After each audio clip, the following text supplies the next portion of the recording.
I've connected my trolling battery to the Weedsickle. It's very tall. There's quite a bit of depth to it if you want to go down a lot further than I'm going.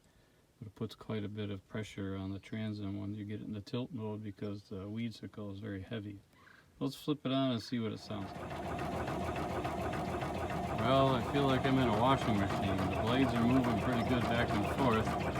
It's kind of hard to get up there and flip the switch on and off, so I'll see how it is if I just disconnect the battery down here if I need to cut it off in an emergency.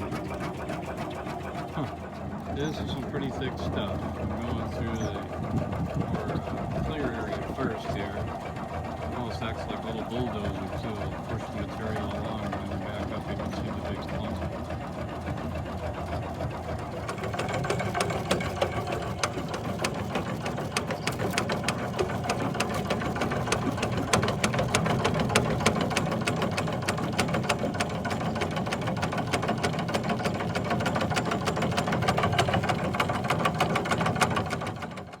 I can go pretty slow with this, just kind of moving around with the oars. I've been backing up into the weeds and bulldozing them sort of, and end up with these little piles of weeds and roots. I'm going to twist it around now and try to row forwards and see if that makes a difference. Well, yesterday was my first trial of the Weedsickle, and now I've listened to the videos and realized that they're a bit difficult to understand. The machine itself makes some noise when you're out in the boat along with the wind, so I'll give you my first impressions and then post the videos later. The machine itself seems very powerful. I'm glad I got the upgraded version. They have a light duty version of this. This is the heavy duty 12 volt. There's also a heavier duty 24 volt options too, but for my purposes I hope this is okay.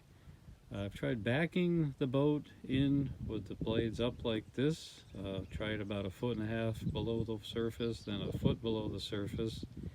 Doesn't seem to make too much difference, but today I'm going to try just backing in, then pulling forward rather than continuing to go in one direction, because I do end up dragging quite a bit of the stalks, I guess you'd call it, from the lily pads, and they tend to tangle up around not the cutter blades themselves, but the vertical shaft, and then I have to stop and try to pull them all out. They do get pretty long. They don't just come straight up from the bottom to the top. They come to the top and then drift quite a ways sometimes, so you end up pulling a bit of a train behind you.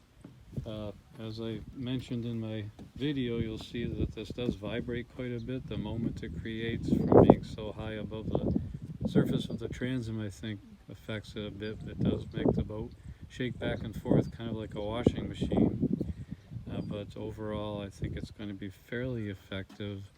We do have a heavier lily pad concentration maybe than some folks do. This might be much more suitable or more effective on the submerged weeds. We have some of those too, but not as bad as the lily pads.